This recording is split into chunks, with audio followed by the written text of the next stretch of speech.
तो aldehydes, ketones and carboxylic acids में आज आप लोगों का प्रिपरेशन वाला पार्ट स्टार्ट करते हैं। इसमें अब देखेंगे कि हमारे पास जो एल्डिहाइड्स और कीटोन्स है उनको कैसे प्रिपेयर किया जा सकता है। तो स्टार्टिंग में जो भी हम लोग यहाँ पे पोर्शन अपने पास पढ़ेंगे, इसमें एल्डिहाइड और कीटोन की प्रिपरेशन आपको साथ में पढ़ाई जाएगी। मतलब पहले वो मेथड्स देख लेते हैं जिसमें एल्डिहाइड और कीटोन दोनों बन करके आएगा, फिर उसके बाद सेपरेट स्टडी भी कराई जाएगी जिसमें सिर्फ एल्डिहाइड ही बनेंगे या फिर मेरे पास सिर्फ कीटोन ही बनेगा। तो अभी एल्डिहाइड और कीटोन दोनों हम लोग यहाँ पर बना करके चलेंगे अपने पास शुरू में, या जो आपके पास सबसे पहला प्रिपरेशन का पार्ट है उसमें। तो देखो, जो हमारे पास कॉमन मेथड्स होते हैं, जो जनरल मेथड्स होते हैं, उसमें जो प्रिपरेशन का सबसे पहला तरीका है वो आप लोगों को भी पता है कि ये क्या होने वाला है अपने पास, ऑक्सीडेशन ऑफ एल्कोहल्स। अगर हम लोग एल्कोहल्स का ऑक्सीडेशन कर दे तो हमें क्या मिलते थे, या तो एल्डिहाइड मिलता था या फिर दूसरा क्या मिल सकता है वहां पे, कीटोन। अब 1 डिग्री एल्डिहाइड होगा, अगर आपके पास एल्डिहाइड होगा तो एल्डिहाइड्स का ऑक्सीडेशन, अगर 1 डिग्री एल्कोहल होगा तो 1 डिग्री एल्कोहल के ऑक्सीडेशन पे क्या मिलेगा हम लोगों को, एल्डिहाइड। और अगर 2 डिग्री का एल्कोहल आपने यूज करा होगा तो क्या मिलेगा वहां पर, कीटोन। और अगर 3 डिग्री का एल्कोहल यूज करा होगा तो mixture of ketone and carboxylic acid. सही है ये चीज। अगर हमने 3 डिग्री का एल्कोहल यूज करा है तो क्या बनना चाहिए वहां पर, तो ऑक्सीडेशन। अब क्योंकि हम लोगों को करना है तो देखो, ऑक्सीडेशन के लिए आपको ध्यान रखना है कि ऑक्सीडाइजिंग एजेंट का जो सिलेक्शन है वो इस बात पे डिपेंड करता है कि आपको रिएक्शन कहां से कहां ले जानी है। अगर मेरे को एल्कोहल से एल्डिहाइड तक जाना है तो आप देख सकते हो कि यहां पर जो ऑक्सीडाइजिंग एजेंट है वो क्या लिखा हुआ है, एसिडिफाइड K2Cr2O7। ठीक है, H2SO4 का मतलब है कि आपने एसिडिक मीडियम में यूज करा है।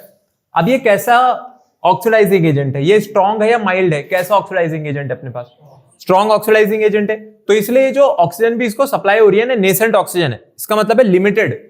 ये किसको शो करता है मेरे पास यहां पर, ये शो कर रहा है लिमिटेड सप्लाई को, कि आपने जो ऑक्सीजन सप्लाई करा है वो किस ऑक्सीजन को हम लोग यहां पर डिनोट कर रहे हैं इसमें, लिमिटेड सप्लाई को। इसका मतलब है बस उतना ही ऑक्सीडाइज करेंगे कि अल्कोहल सीधा किसमें कन्वर्ट हो, मेरे पास एल्डिहाइड में। क्योंकि अपने को भी पता है कि अगर हम लोग इसमें फर्दर ऑक्सीडेशन करेंगे तो ये एल्डिहाइड मिलेगा ही नहीं, अल्कोहल सीधा किसमें कन्वर्ट हो जाएगा आगे, आपका कार्बोक्सिलिक एसिड में। क्योंकि जो अल्कोहल्स होते हैं, अल्कोहल के लिए अगर हम लोग देखें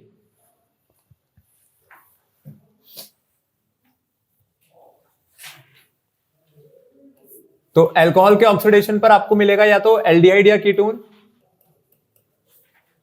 ठीक है, और अगर मैं इसके बाद भी इसको फर्दर ऑक्सीडाइज करता हूं तो आपको डायरेक्टली क्या मिल जाएगा यहां पर, कार्बोक्सिलिक एसिड। ठीक है, तो जो K2Cr2O7 लिखी हुई है ना, वैसे अगर K2Cr2O7 की बात करी जाए तो अल्कोहल को सीधा आपका कार्बोक्सिलिक एसिड में कन्वर्ट करके दे देगी। ठीक है, बट होता क्या है कि जैसे हमारे पास ये फॉर्म होता है तुरंत इसको डिस्टिल कर दिया जाता है, वहां से बाहर निकाल दिया जाता है। नहीं तो क्या होगा, ये एल्डिहाइड फर्दर ऑक्सीडाइज होकर के मेरे पास आगे किसमें कन्वर्ट हो जाएगा, कार्बोक्सिलिक एसिड में। लगा सकते हैं, बिल्कुल लगा सकते हैं। अभी आगे वही हम लोग देखेंगे कि किस किस तरीके के रिएजेंट हम यूज कर सकते हैं। 2 डिग्री अल्कोहल था, अब 2 डिग्री अल्कोहल है तो देखो ये आपकी वो फंक्शनल यूनिट है जिसके अराउंड ऑक्सीडेशन होना है। तो अगर इसके अराउंड ऑक्सीडेशन होना है तो ये कार्बन डबल बॉन्ड ऑक्सीजन में कन्वर्ट हो जाएगा। ठीक है, या मैं सीधा सा बोलूं कि भाई यहां से H2 जो है वो रिमूव हो जाएगी। रिमूवल ऑफ H2 को भी ऑक्सीडेशन कहते हैं और एडिशन ऑफ ऑक्सीजन को भी आपके पास ऑक्सीडेशन ही कहते हैं। यहां पे भी अगर आप देखोगे ना यही हुआ है। देखो यहां पे टोटल कितने हाइड्रोजन है आपके पास, 1 और 2, 3 हाइड्रोजन है। यहां पे देखो कितने हाइड्रोजन बचे हैं, सिर्फ 1। तो आपने क्या करा, आपने यहां से H2 ही बाहर निकाला है। तो अगर मैं हाइड्रोजन भी निकाल दूं तो उसको भी हम लोग ऑक्सीडेशन कहते हैं। वही चीज अब आपको यहां पर करनी है। आपने H2 बाहर निकाला तो ये R C डबल बॉन्ड और R डैश बन जाएगा। इसका मतलब किसकी फॉर्मेशन हो गई अपने पास यहां पर, कीटोन की फॉर्मेशन हो गई। तो ये जो कीटोन की फॉर्मेशन हुई है कितने डिग्री अल्कोहल से हुई मेरे पास यहां पर, 2 डिग्री के अल्कोहल से। लेकिन बात अब ये आती है कि जब आप ऑक्सीडाइजिंग एजेंट्स चूज करोगे, हमारे पास ऑक्सीडाइजिंग एजेंट्स का सिलेक्शन किस बेसिस पे किया जाता है, तो ये इस बेसिस पे रहता है कि आपको कहां से कहां तक जाना है। अगर आपको अल्कोहल से एल्डिहाइड जाना है तो कोई जरूरत नहीं है आपको स्ट्रॉन्ग ऑक्सीडाइजिंग एजेंट लगाने की। ऑक्सीडाइजिंग एजेंट्स की अगर हम लोग बात करें तो ये देखो आपके पास यहाँ पर ऑक्सीडाइजिंग एजेंट्स जो है वो लिखे हुए हैं कि क्या क्या ऑक्सीडाइजिंग एजेंट्स अपने पास पॉसिबल है। अब उससे पहले वाली चीज, जैसे मैंने आपको बोला था कि अल्कोहल के ऑक्सीडेशन पे जो एल्डिहाइड मिला है ना, अगर आपने इसको डिस्टिल करके बाहर नहीं निकाला तो ये तुरंत अपने पास ऑक्सीडाइज होकर के आगे किसमें कन्वर्ट हो जाएगा, हमारे कार्बोक्सिलिक एसिड में। ठीक है, तो स्ट्रॉन्ग ऑक्सीडाइजिंग एजेंट अगर आप यूज करोगे तो हाँ, हम कह सकते हैं कि भाई कंट्रोल्ड ऑक्सीडेशन अगर आपने नहीं किया है तो मेरे को कार्बोक्सिलिक एसिड ही देखने को मिलेगा, एल्डिहाइड और कीटोन तो बनेंगे ही नहीं। तो अपने पास क्या क्या रिएजेंट्स हम लोग यहां पर यूज कर सकते हैं, एक तो पीसीसी यूज हो सकता है। ठीक है, पायरिडीनियम क्लोरोक्रोमेट, फिर एक पायरिडीनियम डाइक्रोमेट होता है और एक होता है हमारे पास जोन्स रिएजेंट। ये जो जोन्स रिएजेंट होता है, जोन्स रिएजेंट असलियत में आपका CrO3 है, जो क्रोमियम ऑक्साइड है ना, ये इसको हम लोग H2SO4 के साथ यूज करते हैं और एसीटोन मीडियम में यूज करते हैं, जो कि एक सॉल्वेंट का काम करता है यहाँ पर। ये अपने पास ऑक्सीडाइजिंग एजेंट्स है। अब ये स्ट्रॉन्ग ऑक्सीडाइजिंग एजेंट्स नहीं है, एक ऐसे ऑक्सीडाइजिंग एजेंट्स हैं यहाँ पर जो यूज हो रखे हैं सारे के सारे, ये अपने पास माइल्ड है। इसका मतलब है कि बहुत सिंपल सी बात है, अगर आपको अल्कोहल टू एल्डिहाइड चलना है, अल्कोहल टू कीटोन चलना है ना, आप इन तीनों में से किसी को भी लगा दो, आपकी मर्जी है। आप पीसीसी लगा दो, आप पीडीसी लगा दो, आप जोन्स रिएजेंट लगा दो। जोन्स रिएजेंट का मतलब है CrO3 + H2SO4। तो आपको जोन्स रिएजेंट नहीं लिखना है, वो जो एरो आप बनाते हो उसमें जब हम लोग रिएजेंट लिखते हैं आपको ये लिख करके आना है CrO3 + H2SO4, नाम नहीं लिखते हैं, जोन्स रिएजेंट नहीं लिखेंगे, ठीक है। तो ये तीनों अपने पास वहां पर रिएजेंट हम लोग यूज कर सकते हैं अगर आपको ऑक्सीडेशन करके देना है तो। अब ये वो वाला पार्ट है जो अल्कोहल में भी ऑलरेडी हो चुका है। जब हम लोगों ने अल्कोहल फिनॉल ईथर पढ़ा था तो अल्कोहल्स की केमिकल प्रॉपर्टी में ये हो गया था कि अगर अल्कोहल्स को ऑक्सीडेशन करते हैं तो एल्डिहाइड कीटोन बनता है, जहां पर इन रिएजेंट्स के बारे में हम लोग ऑलरेडी डिस्कशन अपने पास कर चुके हैं। अब आगे चलते हैं, यहाँ पे माइल्ड ऑक्सीडाइजिंग एजेंट्स जो हैं, एक वैसे आपके पास कॉलिन्स रिएजेंट भी होता है। तो कॉलिन्स रिएजेंट जो रहता है, ये सिल्वर ऑक्साइड जो है इसको 250 डिग्री सेल्सियस पे हम लोग यूज करते हैं, ठीक है। तो आप CrO3 यूज कर सकते हो जो कि जोन्स रिएजेंट है, आप कॉलिन्स रिएजेंट भी यूज कर सकते हो। आगे आ जाते हैं डीहाइड्रोजनेशन रिएक्शन पे। अच्छा, डीहाइड्रोजनेशन का मतलब भी क्या होता है? डीहाइड्रोजनेशन का भी अगर हम लोग मीनिंग देखें तो डी का मतलब क्या है? रिमूवल। किसका रिमूवल करना है आपको? हाइड्रोजन का। तो ये भी एक काइंड ऑफ ऑक्सीडेशन ही होती है, लेकिन इसमें कोई ऑक्सीडाइजिंग एजेंट यूज नहीं होता था, ठीक है। अल्कोहल में जब हम लोगों ने इसको पढ़ा था तो हमने क्या पढ़ा था कि आप कॉपर के साथ हीट कर दो बस। आप अपने पास जो 1 डिग्री का या 2 डिग्री का अल्कोहल लेकर के आ रहे हो, आप इसको कॉपर के साथ हीट करो। तो जैसे आप कॉपर के साथ हीट करोगे तो 1 डिग्री वाला जो अल्कोहल है, अगर आप इस अल्कोहल को देखोगे तो ये 1 डिग्री है, नीचे वाला 2 डिग्री है। ये क्या बन गया आपके पास? इथेनॉल, जो कि एक एल्डिहाइड है, और वहीं उससे नीचे क्या बनता हुआ दिख रहा है मेरे को? प्रोपेनॉन, जो कि आपका एक कीटोन है, ठीक है। तो एक तो यहां पर बन रही है हमारी इथेनॉल जो कि 1 डिग्री अल्कोहल से बनी है, और दूसरा क्या बन गया आपके पास? यहां पर प्रोपेनॉन बन गया। तो अब ये वाला जो पोर्शन है, जो डिहाइड्रोजनेशन होता है, डिहाइड्रोजनेशन हम लोग कॉपर को यूज करते हैं, कोई ऑक्सीडाइजिंग एजेंट यहां पर नहीं लगाया जाता है, ठीक है। ऑक्सीडाइजिंग एजेंट लगाएंगे तो फिर उसको ऑक्सीडेशन रिएक्शन में पढ़ते हैं, जो कि आपको इससे पहले यहां पर पढ़ाया गया है। तो ये चीज तो आपको अब तक आपने इससे पहले भी पढ़ रखी होगी, तो शायद याद होगी, है ना। अल्कोहल में पढ़ करके आ चुके हैं ऑलरेडी। आगे चलते हैं इसी में। अब आते हैं उस पोर्शन पर जिसके बारे में इससे पहले आप लोगों ने नहीं पढ़ा है, ठीक है। Third part, which is ozonolysis of alkenes. देखो, ओजोनोलिसिस में आपको क्या करना होता है? सबसे पहले तो ओजोन के साथ यहां पर रिएक्शन हो रही है। अब आप कार्बन डबल बॉन्ड कार्बन को देखो, ये जो कार्बन डबल बॉन्ड कार्बन होता है ना, जब भी आपके पास ओजोनोलिसिस का केस बने,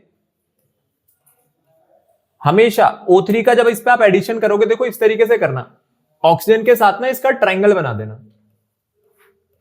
ऐसे।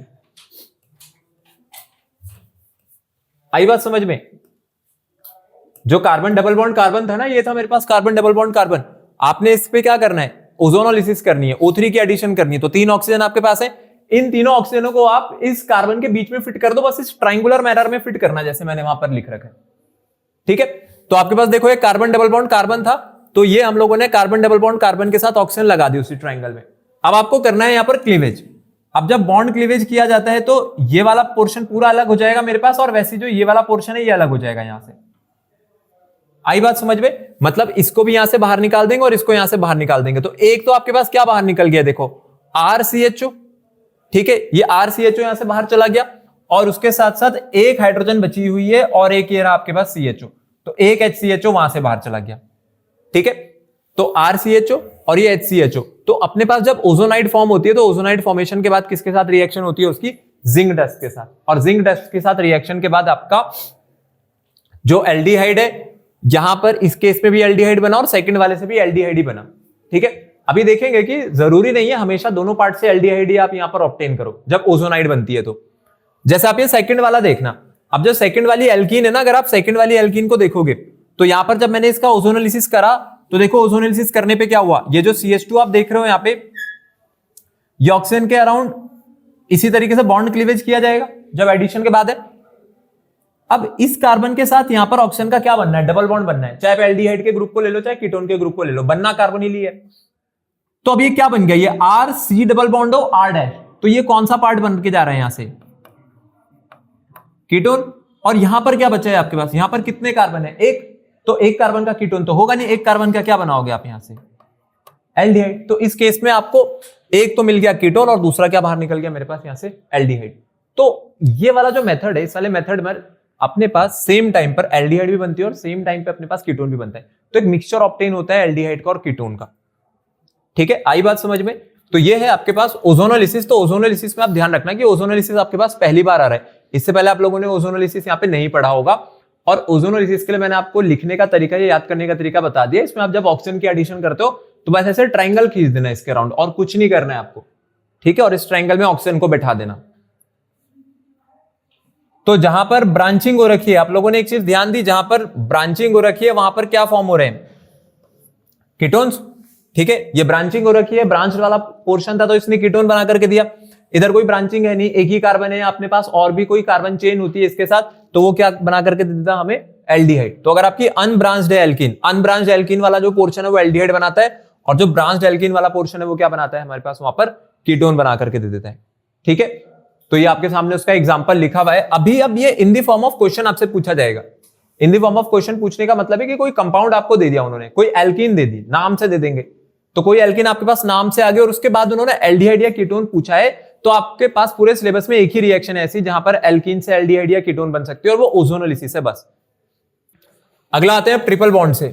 अब यहां पे देखेंगे कि जो एल्काइन से, देखो एल्काइंस कैसे अपने पास फॉर्मेशन कर सकती है एल्डिहाइड की या फिर कीटोन की। सबसे पहले तो यहां पर हम लोगों ने इथाइन ले रखी है। इथाइन की यहां पर रिएक्शन देखो किसके साथ हो रही है? H2SO4 और 1% यहां पर हम लोगों ने मर्क्यूरिक सल्फेट यूज करा है। अब जो मर्क्यूरिक सल्फेट है जिसको हम लोगों ने सिर्फ 1% को यूज करा है, देखो आपने इस पे H2O यूज करा। अब ट्रिपल बॉन्ड के अराउंड क्या होता है? ट्रिपल बॉन्ड के अराउंड कोई एलिमिनेशन रिएक्शन नहीं होगी, डबल बॉन्ड हो चाहे ट्रिपल बॉन्ड हो। यहां पे सबसे पहले कौन सी रिएक्शन होती है हमारे पास? एडिशन रिएक्शन होती है। अब वाटर के पास दो पार्ट है, कौन कौन सा? एक तो H पॉजिटिव है, एक OH नेगेटिव है। तो आपने क्या करा?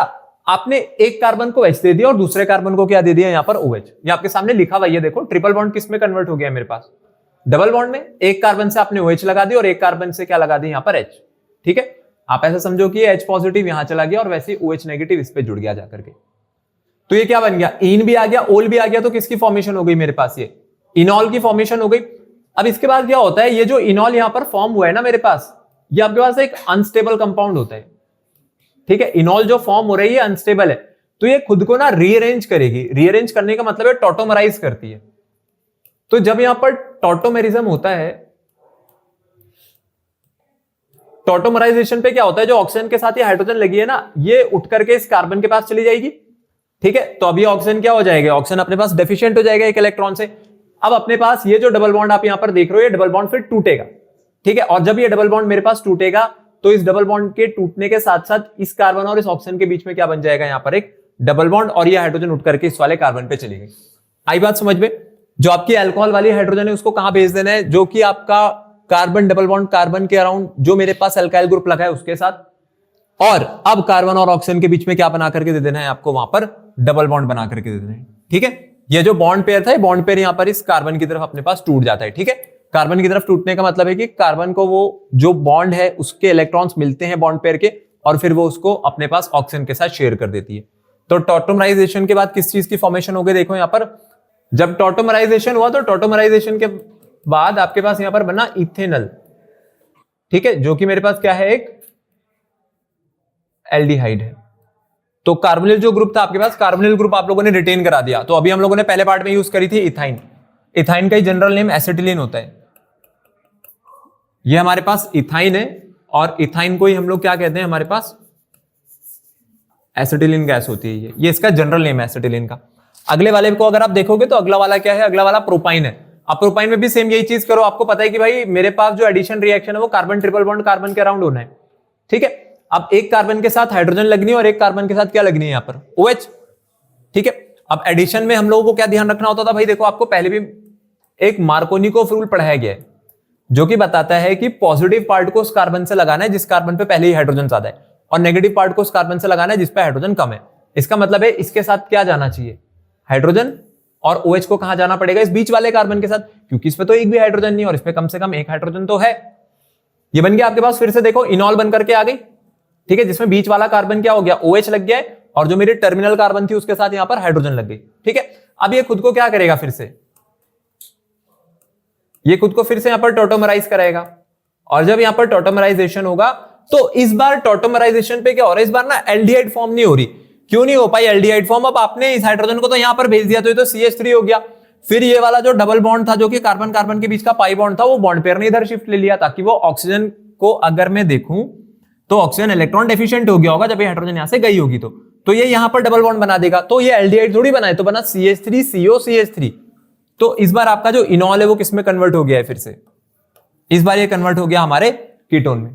तो आप लोगों ने अगर एक चीज नोटिस करी है कि यहां पर क्या हो रहा है, पहले वाले में सिमेट्री थी, ठीक है। सिमेट्री होने का मतलब है कि कार्बन जो थे, पहली बात तो वो दो ही हैं और दोनों कार्बन के बीच में यहां पर ट्रिपल बॉन्ड है, तो वो जो ट्रिपल बॉन्ड था उसके बाद जो कन्वर्जन हुआ वो एल्डिहाइड में कन्वर्ट हुआ। लेकिन यहां पर 3 कार्बन है मेरे पास, और अगर मैं इसको देखूं तो ये जो अपनी प्रोपाइन थी, ये प्रोपाइन किस में कन्वर्ट हो गई आगे? कीटोन में। इसका मतलब सिर्फ और सिर्फ एक ही एल्काइन ऐसी होती है जो कि आपको क्या बना करके देगी? यहां पर एल्डिहाइड बना करके देगी। अब आप 3 से ऊपर भी चले गए ना, अगर आप 4 पे भी चले गए तो अब कभी भी कुछ भी बना करके देखना है इसमें, आप कोई सा भी कंपाउंड बना करके देखो। चलो जैसे ये है एग्जांपल के लिए, सोचो आपके पास ये 4 कार्बन है, अब ये ट्रिपल बॉन्ड है, ठीक है। ट्रिपल बॉन्ड के अराउंड यहाँ पे एडिशन करानी, इस बार सिमेट्री है, कहीं भी H लगाओ कहीं भी OH लगाओ कोई फर्क नहीं पड़ता। तो अगर OH आपने यहां पर भी बनाया ना, तो इधर ही तो लगेगा कार्बन डबल बॉन्ड कार्बन, वो कार्बन डबल बॉन्ड ऑक्सीजन, तो आपके पास बनेगा ये कीटोन ही, क्योंकि एल्डिहाइड सिर्फ तभी बन सकता है जब वो कार्बोनिल ग्रुप मेरे पास टर्मिनल पोजीशन पर हो, और वो अब किसी भी केस में नहीं हो पाएगा, ठीक है। आपने अगर इसी का अपने पास आइसोमेरिक स्ट्रक्चर भी बनाई, अगर आप ये आइसोमर भी इसका बनाते हो ना, तो आप बताओ मेरे को, मैं इसमें OH कहां पर जोड़ूंगा? ऑब्वियसली बात है, आप OH को इस कार्बन के पास भेजोगे और H पॉजिटिव को इस कार्बन के पास भेजोगे। क्यों? क्योंकि नेगेटिव पार्ट उस कार्बन से लगता है जिसपे हाइड्रोजन कम है, और पॉजिटिव उस पे जिसपे हाइड्रोजन ज्यादा है। तो जब OH इस पे लगेगा ना, इस वाली कार्बन पर, तो यही किस में कन्वर्ट होगा? कार्बन डबल बॉन्ड ऑक्सीजन में। तो फिर से कीटोन ही बनेगा। क्यों? क्योंकि कार्बोनिल ग्रुप के लेफ्ट हैंड साइड भी कार्बन चेन और राइट हैंड साइड भी कार्बन चेन है। तो एक ही तरीका है एल्काइन से एल्डिहाइड बनाने का। तो कौन सी एल्काइन यूज होगी वहां पर? सिर्फ 2 कार्बन एटम्स की, ठीक है, जो कि कौन सी होती है मेरे पास वहां पर? इथाइन, ठीक है। आया आप लोगों को ये चीज समझ में? यहाँ पे एल्काइन से जो हम लोगों ने यहाँ पे प्रिपरेशन करी है, तो सिंपल सी प्रिपरेशन है एल्काइन के साथ, ज्यादा मुश्किल ये चीज है नहीं। अब ये एक ऐसा पार्ट है जिसको ना बहुत कम टच किया जाता है एग्जाम में, मतलब एग्जामिनेशन पे जनरली आप देखोगे कि एल्काइन से कभी भी आपको एल्डिहाइड कीटोन तक नहीं ले जाएंगे, वो बहुत रेयर होता है कि कभी ये पूछा गया होगा। स्कूल्स वगैरह में फिर भी टीचर्स कभी पूछ लेते हैं हमारे पास, क्योंकि वो आपको ये रिएक्शंस कराते हैं, जनरली मैंने देखा है, ठीक है। बोर्ड में पोर्शन अनटच्ड है, पर फिर भी हम लोग इसको छोड़ करके नहीं जाएंगे। आगे आ जाते हैं, नेक्स्ट पोर्शन पे चलते हैं आपके पास। अब देखते हैं वो रिएक्शन जिसमें हम लोग सिर्फ और सिर्फ अपने पास प्रिपरेशन करने जा रहे हैं किसकी? एल्डिहाइड्स की, ठीक है। अभी तक हम लोगों ने जो पढ़ा था वहां पर मिक्स्ड प्रिपरेशन थी, एल्डिहाइड भी बन रहा था और कीटोन भी बन रहा था, लेकिन अब क्या बनेगा? सिर्फ और सिर्फ मेरे पास यहां पर एल्डिहाइड। अब आ रही है आपके पास सबसे पहली नेम्ड रिएक्शन, जिसका नाम है अपने पास रोजेनमंड रिएक्शन या रोजेनमंड रिडक्शन। इसमें क्या होता है? इसमें ना हम लोग एसिड क्लोराइड्स लेते हैं, ये देख रहे हो आप, ये एसिड क्लोराइड्स या एसाइल क्लोराइड्स भी कहते हैं हम लोग इसको, RCOCl है ये। RCOCl का रिडक्शन कराना है। H2 का मतलब क्या है? हाइड्रोजन की एडिशन। अब addition of hydrogen is known as reduction, ठीक है। रोजेनमंड रिडक्शन का सबसे पहले आपको रिएजेंट याद रखना है, वो होता है पैलेडियम और बेरियम सल्फेट, ठीक है। सल्फर और क्विनोलिन भी लिखा होता है, ये जो पैलेडियम और बेरियम सल्फेट है इसके नीचे कहीं पे क्विनोलिन भी होता है, ठीक है। क्विनोलिन या फिर सल्फर भी लिखी हुई होती है अपने पास। देखो रिएजेंट ध्यान रखना है आपको, RCOCl, कभी भी ऐसा कोई भी क्वेश्चन आ जाए जहां पर एसिड क्लोराइड है या एसाइल क्लोराइड जिसको हम कहते हैं, अगर इससे आपको आगे जाना है एल्डिहाइड तक, तो एक ही रिएक्शन है आपके पास बस उसकी, और वो ये वाली है, रोजेनमंड रिडक्शन, ठीक है। रोजेनमंड रिडक्शन का रिएजेंट क्या रहेगा मेरे पास? पैलेडियम और बेरियम सल्फेट। तो आपको रिएजेंट्स पे ध्यान देना है, रिएजेंट्स हम लोगों को ध्यान करके चलने हैं, रटना कुछ भी नहीं है। अब इसमें जो COCl वाला ग्रुप था, देखो COCl वाले ग्रुप के साथ क्या करना है, आपने जो 2 हाइड्रोजन यूज करी थी ना, देखो इस पे क्या हुआ होगा, ये HCl तो यहां से बाहर चला गया, ठीक है, और जो बची हुई 1 हाइड्रोजन है वो जाकर के किसके साथ लग गई? यहां पर इस कार्बन के साथ। तो ये मेरे पास जो COCl था ये किस में कन्वर्ट हो गया आगे? CHO में, ठीक है। ये COCl किस में कन्वर्ट हो गया आपके पास आगे? CHO में कन्वर्ट हो गया। इसका मतलब है कि एसिड क्लोराइड से मैंने क्या डिराइव करके दे दिया आपको? एक यहां पर एल्डिहाइड। और ये जो एल्डिहाइड है, इस एल्डिहाइड का अपने पास नाम क्या होगा? कौन सी एल्डिहाइड है ये? बिल्कुल, ये है आपके पास एक बेंजल्डिहाइड, ठीक है। ये हो गई हमारे पास बेंजल्डिहाइड। तो ये बेंजल्डिहाइड आपके पास बनकर के आ गया यहां पर। ये आपके पास एसाइल ग्रुप होता है, ये जो RC डबल बॉन्ड वो वाला ग्रुप है ना, हाँ, it can be aromatic as well as aliphatic, दोनों। कौन सा वाला? ये वाला? हाँ कर सकते हैं, बिल्कुल कर सकते हैं। बस एक कार्बन का एल्डिहाइड नहीं बना सकते यहां से, क्योंकि आप देखो यहां पर इस जो मेथड है ना, इस मेथड की एक ही लिमिटेशन है, और वो लिमिटेशन ये है कि आप यहां से ना एक कार्बन के एल्डिहाइड नहीं बना सकते। देखो लिखा भी है यहां पे, मिथेनॉल जो होता है ना, मिथेनॉल प्रिपेयर नहीं हो सकती। क्यों नहीं हो सकती? क्योंकि जब आप एसाइल क्लोराइड लेकर के आओगे तो एक कार्बन तो कार्बोनिल ग्रुप का है, आप कम से कम आप उसके साथ एक कार्बन का तो एल्काइल ग्रुप लोगे ही लोगे ना। तो दो कार्बन तो आपके पास कहीं नहीं गए, आपका जो सबस्ट्रेट है वो दो कार्बन का तो होगा ही होगा। तो आपको एल्डिहाइड भी कितने कार्बन की मिलेगी फिर? दो से नीचे नहीं मिल सकती। तो इसका मतलब अगर आप मिथेनॉल बनाना चाहते हो तो मिथेनॉल ये बना के नहीं दे सकता। तो कभी भी आपके पास कोई एल्डिहाइड पूछ ले, वो प्रिपेयर कराने के लिए मिथेनॉल पूछ ले, तो मिथेनॉल बनाने के लिए बस आप रोजनमंड रिएक्शन का सहारा नहीं ले सकते हो, ठीक है? इस चीज का यूज नहीं कर सकते हम लोग वहां पे। तो रोजनमंड रिडक्शन आया आप लोगों को समझ में? यहाँ पे RCOCl है। तो जनरली जो है, जनरल चीज आपको ये ध्यान रखनी है कि मेरे पास जो RCOCl होता है, जब इस RCOCl की रिएक्शन होती है पैलेडियम के साथ, जिसको हमने बेरियम सल्फेट के साथ यूज करा होगा, एंड क्विनोलिन आल्सो, तो ये हमें कन्वर्ट करके दे देगा यहां से एक एल्डिहाइड विच इज RCHO, ठीक है? RCOCl किस में कन्वर्ट हो गया आपका? यहां से RCHO में। तो ये होता है रोजनमंड रिडक्शन, इस चैप्टर की सबसे पहली नेम्ड रिएक्शन रोजनमंड। तो इस रिएक्शन की एक लिमिटेशन जो है हमारे पास, वो क्या निकल करके आई कि आप यहां से मिथेनॉल प्रिपेयर नहीं कर सकते हो, ठीक है? बाकी मैं ये जो R की यहां पर बात हो रही है, आप ध्यान रखना कि इसमें एलिफेटिक भी हो सकती है चेन, और यही आपकी जो चेन है वो कैसी हो सकती है? एरोमेटिक भी हो सकती है। तो कोई इसमें लिमिटेशन नहीं है। ऐसा मत समझना कि यहां पर हम लोग एरोमेटिक का एग्जांपल लेकर के चल रहे हैं तो एरोमेटिक ही बनाएगा, नहीं, एलिफेटिक एरोमेटिक दोनों बनाएगा, ठीक है? जैसे मैं आपको यहां पर एक एग्जांपल से ही समझा देता हूं। अगर आप कोई भी एसिड क्लोराइड लोगे, तो आप एसिड क्लोराइड जब मेरे पास बनाओगे तो आप कम से कम कुछ नहीं तो आप इथेनॉल क्लोराइड तो लेकर के ही चलोगे, CH3COCl, क्योंकि मेरे को RCO वाला ग्रुप रखना होता है। तो ये आपके पास RCO, मैंने उसके साथ लगा दिया Cl। जब यहां पर इसकी रिएक्शन होगी पैलेडियम और बेरियम सल्फेट के साथ, तो पैलेडियम और बेरियम सल्फेट पे क्या बनेगा यहां से? अब कितने कार्बन है आपके पास टोटल? यहां पर दो, तो दो कार्बन का एल्डिहाइड क्या है? Simple CH3CHO। तो इसीलिए मैंने आपको यहां पर लिखवा भी दिया है, समझना कि सिर्फ एरोमेटिक के लिए आप एलिफेटिक के लिए भी यूज कर सकते हो, ठीक है? वैसा कोई लिमिटेशन यहां पर नहीं है। आगे आ जाते हैं अब एक सेकंड नेम्ड रिएक्शन पे, विच इज स्टीफन रिएक्शन। अब स्टीफन रिएक्शन में सबसे पहले तो बात होती है आपका कि जो रिएजेंट है वो रिएजेंट आपको क्या रखना है। पहली बात तो इसमें हम लोगों को ना नाइट्राइल्स यूज करने होते हैं, ठीक है? नाइट्राइल्स का मतलब होता है आपका जो साइनाइड ग्रुप है, CN वाला ग्रुप है। तो देखो RCN है, ठीक है? RCN के साथ जो हम लोग यहां पर रिएजेंट यूज करते हैं वो होता है आपके पास SnCl2 और HCl। तो देखो स्टीफन रिडक्शन के लिए आप एक चीज ध्यान रखना कि ये जो स्टैनस क्लोराइड है ना, सबसे पहली बात तो ये रिएजेंट ही ऐसा है जो आप इसके बाद कहीं भी नहीं पढ़ोगे। आपके पास ये बिल्कुल एक इकलौता ऐसा रिएजेंट है जो कि अपने आप में ही अनोखा है, ठीक है? बाकी ऐसे होते हैं जो कि कई बार रिपीट होते हुए भी आपको दिख जाएंगे, बट ये कभी नहीं दिखेगा, stannous chloride which is SnCl2। और एक तरीका और है याद रखने का, जो स्टीफन रिएक्शन होती है, अगर आप इसका नाम देखोगे तो वो भी S से स्टार्ट है, तो इसका जो पहला रिएजेंट रहता है वो भी आपके पास S से स्टार्ट होता है, विच इज SnCl2। आई बात समझ में? और उसको हम लोग किसमें यूज करते हैं? एक एसिडिक मीडियम में, जो कि आपका यहाँ पे डाइल्यूटेड HCl रहता है। तो SnCl2 और HCl ये किसका रिएजेंट होता है मेरे पास? स्टीफन रिएक्शन का।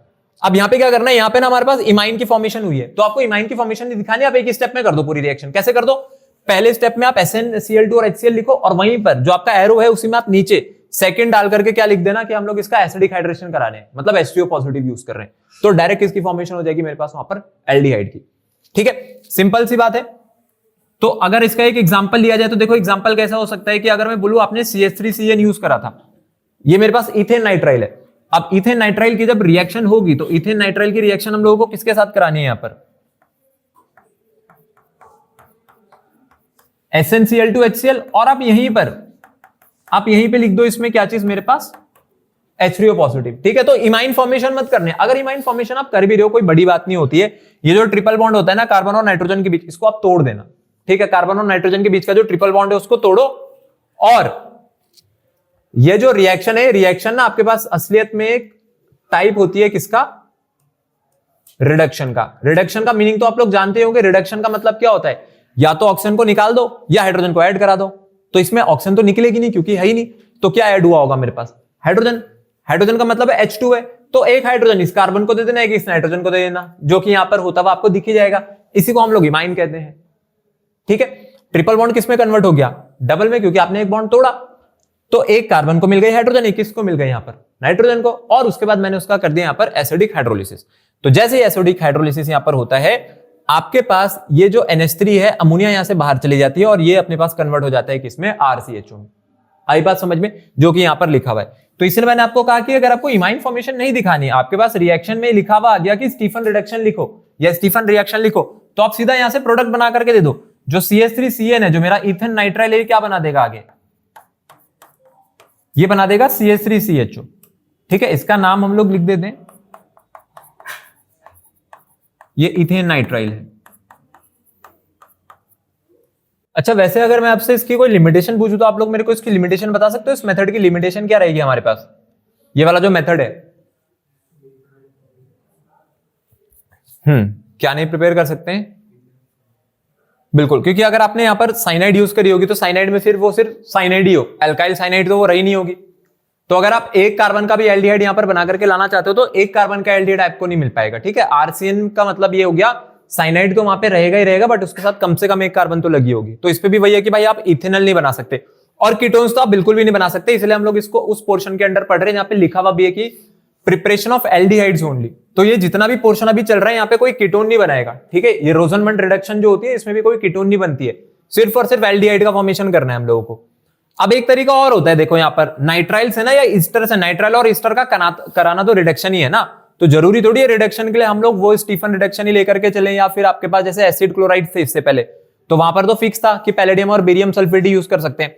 पर नाइट्राइल्स और ईस्टर में क्या होता है, नाइट्राइल्स और ईस्टर के लिए स्टीफन रिडक्शन तो होती है, साथ में हमारे पास ना एक और रिड्यूसिंग एजेंट होता है जो कि होता है आपका डाईआइसोब्यूटाइल एल्यूमिनियम हाइड्राइड। ठीक है, DiBLH, ये आपका लिखा हुआ है डाईआइसोब्यूटाइल एल्यूमिनियम हाइड्राइड, इसका काम भी वही है।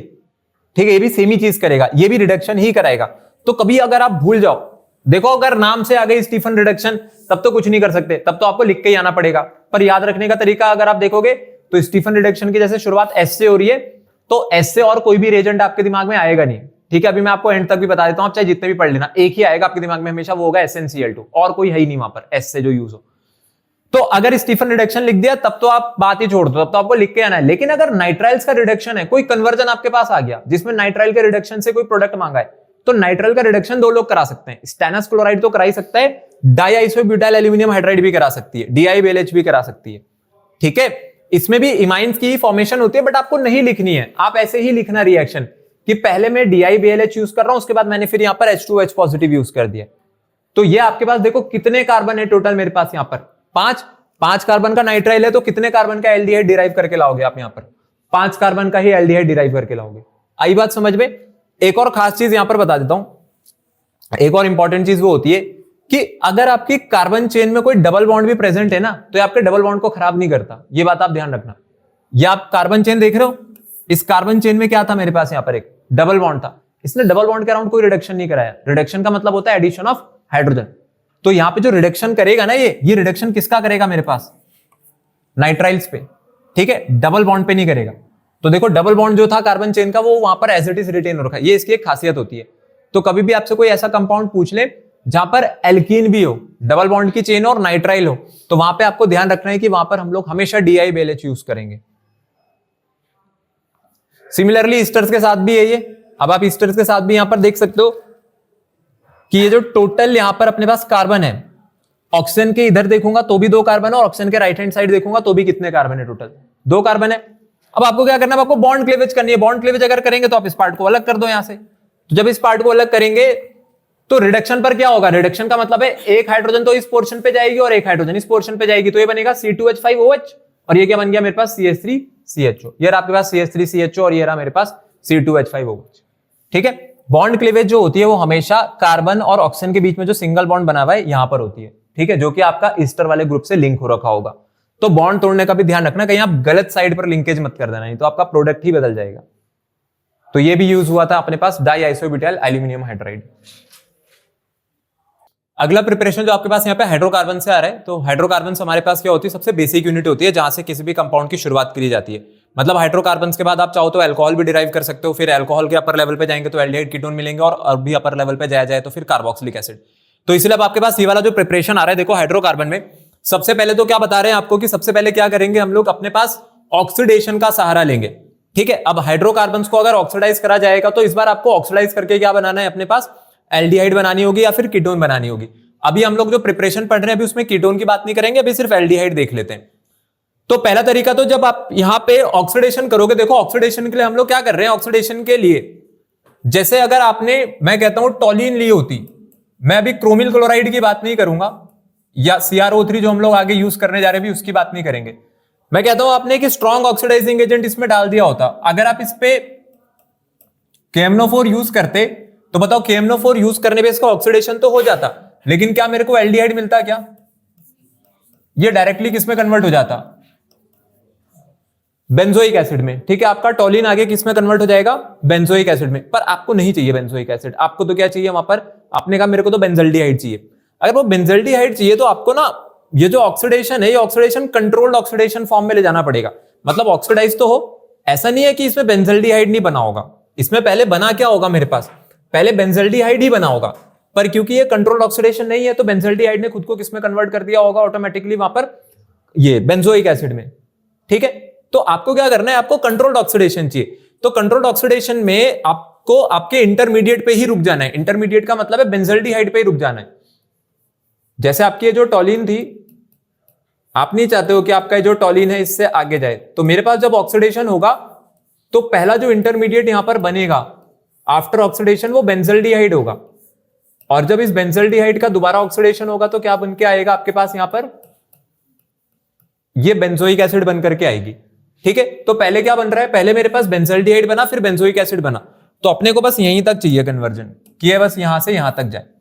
तो इसके लिए क्या करना पड़ेगा, इसके लिए ना आप सबसे पहले यहां पर सहारा ले रहे हो हमारे पास क्रोमिल क्लोराइड का। देखो क्रोमिल क्लोराइड को हम लोगों ने यूज करा है, और क्रोमिल क्लोराइड को यूज करा है CS2 के साथ। ठीक है, आप CS2 भी यूज कर सकते हो या फिर आप चाहो तो CCl4 भी लगा सकते हो, दोनों में से कोई भी यूज कर सकते हैं। ठीक है, कार्बन डाइसल्फाइड भी यूज होती है और कार्बन टेट्राक्लोराइड भी यूज होता है, दोनों यूज किया जा सकता है। जब आपने क्रोमिल क्लोराइड लगाया तो देखो क्रोमिल क्लोराइड क्या करती है, क्रोमिल क्लोराइड जब यूज होती है ना इस पे, तो ये जो टॉलिन है, टॉलिन से पहले क्रोमियम का कॉम्प्लेक्स बना।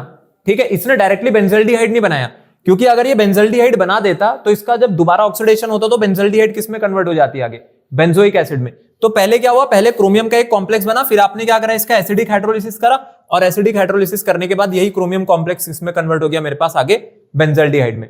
अब जब एग्जाम में आपको रिएक्शन लिखने को आएगी तो मैंने पहले भी कहा है कि आप चाहो तो इंटरमीडिएट नहीं भी लिखोगे चलेगा, कोई फर्क नहीं पड़ता है। टॉलिन से अगर किसी को बेंजल्डिहाइड बनाना है तो दो चीजों का यूज करेंगे, पहला तो रहेगा मेरे पास CrO2Cl2, और दूसरा क्या यूज करेंगे हम लोग वहां पर H3O पॉजिटिव। तो आपको एरो के ऊपर एक ही बारी में लिख देना है CrO2Cl2, यहीं पे लिख देना है H3O पॉजिटिव, और सीधा बना करके क्या दिखा देना है मेरे पास, बेंजल्डिहाइड। आई बात समझ में? तो आपको वहां पर स्टेप बाय स्टेप ये जो चल रही है अपने पास रिएक्शन है, क्रोमियम कॉम्प्लेक्स की फॉर्मेशन नहीं दिखानी है, नहीं भी दिखाएंगे तो भी चलेगा। आई इतनी चीज समझ में? तो ये देखो पहला पार्ट था जहां पर मैंने आपको बताया कि क्यों हम लोग KMnO4 को या K2Cr2O7 को नहीं लगाएंगे। ठीक है, यही रिएक्शन अभी हम कार्बोक्सिलिक एसिड में भी पढ़ेंगे, क्योंकि वहां पर बेंजोइक एसिड बनाना होगा, तब लगा देंगे, तब कोई दिक्कत नहीं है। तब आपके पास ये टॉलिन है, टॉलिन से बेंजोइक एसिड जाना है तो आप सीधा स्ट्रॉन्ग ऑक्सीडाइजिंग एजेंट यूज करो, तब हम लोग यहां पर क्रोमिल क्लोराइड यूज नहीं करेंगे। और इसी रिएक्शन का नाम क्या होता है आपके पास, इटार्ड रिएक्शन। तो इटार्ड रिएक्शन का रिएजेंट क्या रहेगा आपके पास, CrO2Cl2, क्रोमिल क्लोराइड। तो क्रोमिल क्लोराइड जो है वो आपको इटार्ड रिएक्शन जो है वो बनाती हुई दिखेगी, इटार्ड रिएक्शन में यूज होती है। सेकंड देखते हैं आपके पास, अब आ जाते हैं सेकंड पर। ये है अपने पास एक इंपॉर्टेंट रिएक्शन, और ये इंपॉर्टेंट रिएक्शन क्यों है वो भी आप समझ जाओगे। इस पर भी टॉलिन है, और मेरे को टॉलिन से कहां तक जाना है, मेरे को टॉलिन से जाना है आपके बेंजल्डिहाइड तक। ये वाला जो कंपाउंड है मेरे पास, ये बेंजल्डिहाइड है। तो टॉलिन से बेंजल्डिहाइड जाने के दो रास्ते हैं, या तो आप क्रोमिल क्लोराइड यूज कर दो, मतलब CrO2Cl2 यूज कर दो, दूसरा तरीका क्या हो सकता है, आप CrO3 यूज कर दो, क्रोमिक ऑक्साइड। लेकिन अगर इस बार आप ध्यान दोगे यहां पर जो CrO3 है, वो CrO3 ना, ये किस में यूज हो रखा है, ये एसिटिक एनहाइड्राइड में यूज हो रखा है। इसका नाम क्या होता है अपने पास, ये एसिटिक एनहाइड्राइड है। पता है आपसे क्वेश्चन ये पूछेंगे, वो कहेंगे कि जब मैंने ऑक्सीडेशन करा टॉलिन का तो क्रोमिक ऑक्साइड के साथ एसिटिक एनहाइड्राइड क्यों लगाई। उसके पीछे रीजन ये है कि ये जो CrO3 है ना, ये ऑक्सीडेशन करते हैं। ठीक है, ये आपके पास क्या कर देगा, इसका ऑक्सीडेशन कर देगा। कौन सा रिएजेंट कहते हैं इसको, CrO3 को, वैसे आपके पास ये कौन सा रिएजेंट है CrO3, जोन्स रिएजेंट। जब CrO3 को हम लोग यूज करते हैं एसिडिक मीडियम में तो उसको जोन्स रिएजेंट कहते थे। तो आपने इससे पहले पढ़ रखा है कि CrO3 is an oxidising agent. तो अगर ये ऑक्सीडेशन करेगा तो बेंजल्डिहाइड जैसी बनेगी ना, वो बेंजल्डिहाइड खुद को वापस किस में कन्वर्ट कर लेगी, फिर से फर्दर ऑक्सीडेशन पर बेंजोइक एसिड में। आप चाहते हो कि मेरे को बेंजोइक एसिड तो चाहिए नहीं, मेरे को तो बेंजल्डिहाइड चाहिए, इसलिए आप क्या लगाते हो यहाँ पर एसिटिक एनहाइड्राइड। ये एसिटिक एनहाइड्राइड क्या करता है, एसिटिक एनहाइड्राइड ना जब टॉलिन के साथ रिएक्ट करता है तो ये आपके पास एक इंटरमीडिएट कंपाउंड बनाता है, क्योंकि ये अब दोबारा CrO3 के साथ रिएक्ट नहीं कर पाएगा। ठीक है, जो आपके पास यहां पर बेंजाइल्डीन डाइएसिटेट बन रहा है, ये किसके साथ रिएक्ट नहीं करेगा, CrO3 के साथ। तो मैं यहां पे लिख सकता हूं कि कैन नॉट फर्दर ऑक्सीडाइज्ड। अब इसका ऑक्सीडेशन नहीं हो सकता है दोबारा, नहीं तो अदरवाइज क्या होता, आप CrO3 से ये तो बना देते बेंजल्डिहाइड, पर बेंजल्डिहाइड आप देखते हैं वो तुरंत अपने पास दोबारा ऑक्सीडाइज होकर किसमें कन्वर्ट हो गया होगा, आगे बेंजोइक एसिड में। तो इसने क्या करा, इसने फर्दर ऑक्सीडेशन को रोक दिया। तो ये काम होता है एसिटिक एनहाइड्राइड का। एसिटिक एनहाइड्राइड क्या करती है, CrO3 के साथ लग करके वो आपके पास एक इंटरमीडिएट कंपाउंड बनाती है जो कि इस एसिटिक एनहाइड्राइड की वजह से बना है, और ये फर्दर ऑक्सीडाइज नहीं होगा ताकि आप बेंजल्डिहाइड तक पहुंच सको। और सेकंड स्टेप में देखो क्या हुआ, ये जो मेरे पास बेंजाइल्डीन डाइएसिटेट बनता है, ये अपना फिर से एसिडिक हाइड्रोलिसिस के बाद किसमें कन्वर्ट हो गया, देखो आगे बेंजल्डिहाइड में। तो अब आई बात समझ में, what is the use of acetic anhydride. और ये आ सकता है क्वेश्चन, ये पूछा जा चुका है ऑलरेडी, और काफी इंपॉर्टेंट चीज होती है कि क्यों हम इसको यूज करते हैं। ध्यान रहे, इसमें ज्यादातर बच्चे क्या गलती कर देते हैं, वो लिख के आ जाते हैं कि ये ना ऐसा सॉल्वेंट यूज होता है। ठीक है, क्योंकि कई बार ऐसा होता है, हम लोग जब रिएजेंट पढ़ाते हैं तो वो जब भी किसी मीडियम में यूज होता है तो ज्यादातर जगह जो रीजन है वो यही रहता है कि भाई वो ऐसा सॉल्वेंट एक्ट कर रहा है। यहां पर ऐसा सॉल्वेंट एक्ट नहीं कर रहा है ये। ठीक है, यहां पर इसका जो पर्पस है वो डिफरेंट है आपको, क्योंकि ऑक्सीडेशन जो है वो बचाना है। एसिटिक एनहाइड्राइड जो है, इसको पहचानने के लिए आपको बस इतना ध्यान रखना है कि हमारे पास जो एसिटाइल जो ग्रुप होता है, मतलब जैसे आपके पास एसिटिक एसिड होती है, एसिटिक एसिड के पास आप दोनों जो मॉलिक्यूल है उनको जोड़ दो और बीच में ऑक्सीजन के यहाँ पर जो लिंकेज है उसको रखना। ठीक है, हाँ वो चीज सही थी कि जो एसिटिक एनहाइड्राइड है वो हमारे पास इस तरीके से यहाँ पे गलत बन रखा था।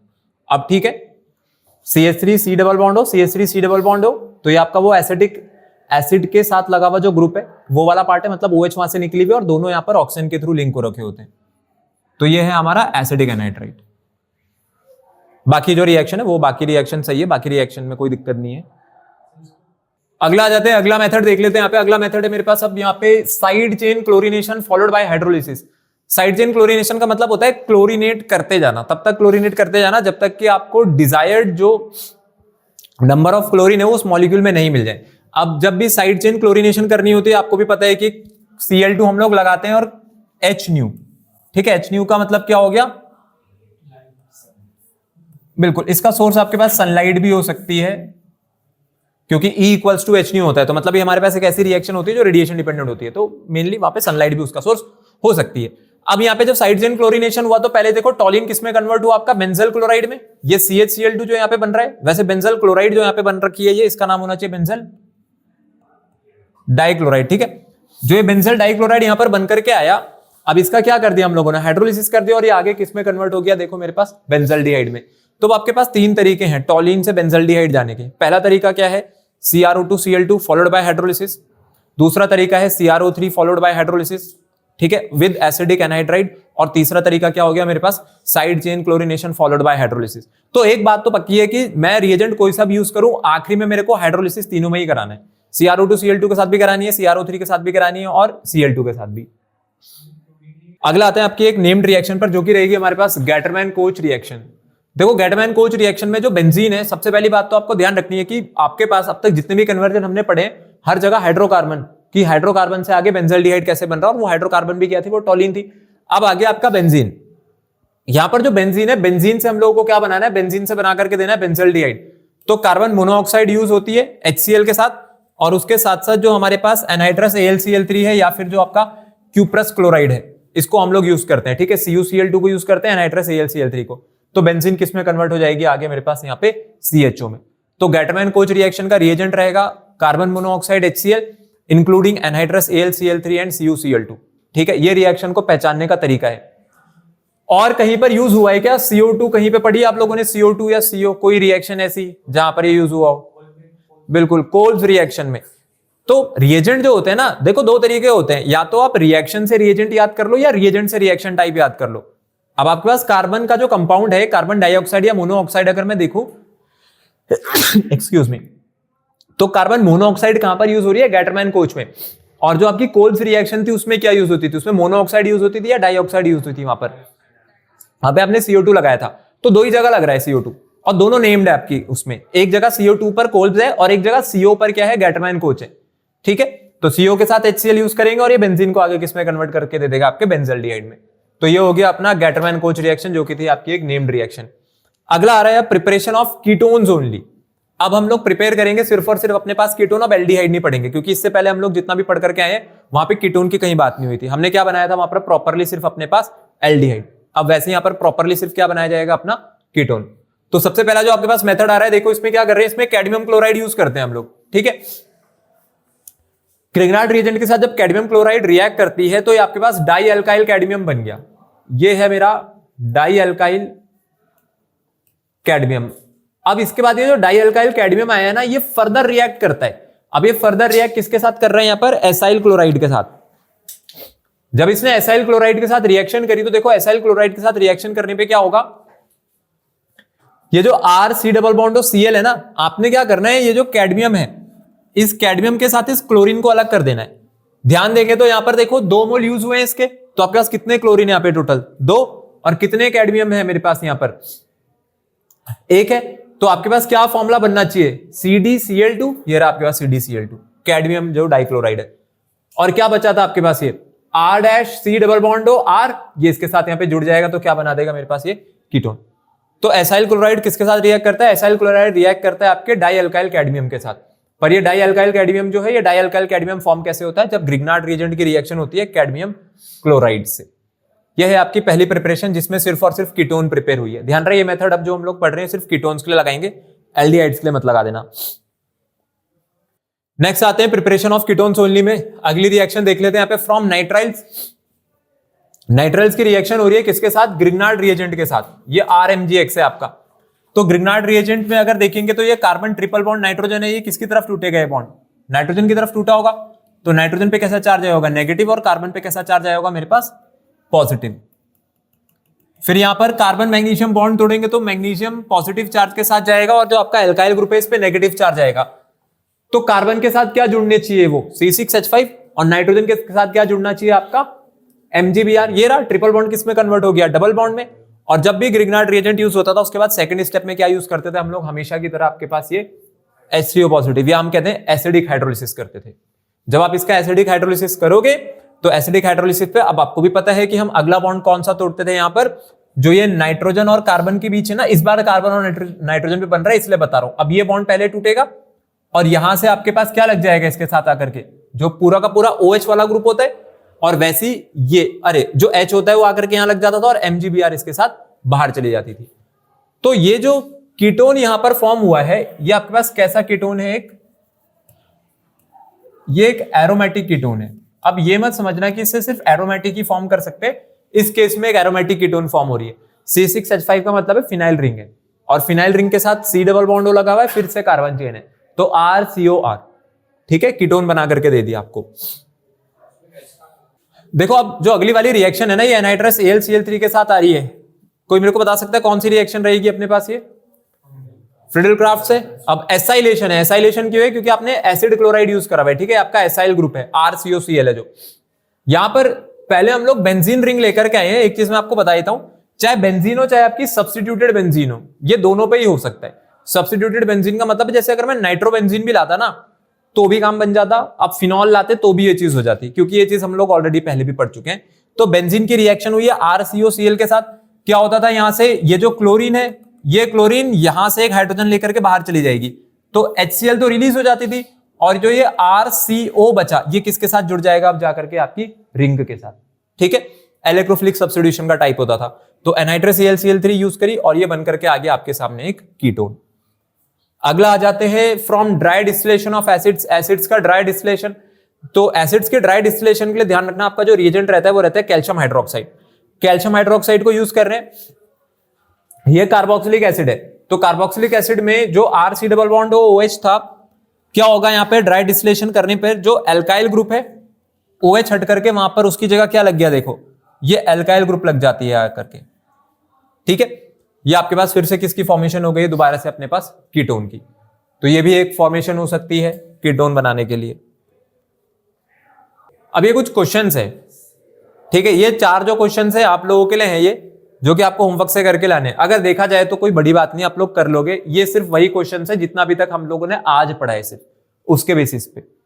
ठीक है, जितना अभी अपने एल्डिहाइड और कीटोन में पढ़ करके आए वही करके आ रहे हैं, क्योंकि ये वो क्वेश्चन है जो कि एग्जामिनेशन में कई बार आपको एज इट इज लगे हुए दिख जाएंगे, स्पेशली ये फोर्थ वाला। ठीक है, जो मेरे पास पैरानाइट्रोटोलिन है, पैरानाइट्रोटोलिन के साथ क्या यूज हो रही है? क्रोमिल क्लोराइड CrO2Cl2 और उसके साथ साथ H3O पॉजिटिव है। ठीक है, ये वाला आपको कई जगह दिख जाएगा ऐसा क्वेश्चन, इंपॉर्टेंट क्वेश्चन है। तो ये आज आप लोगों का होमवर्क रहेगा। ठीक है, इनको कर लेना।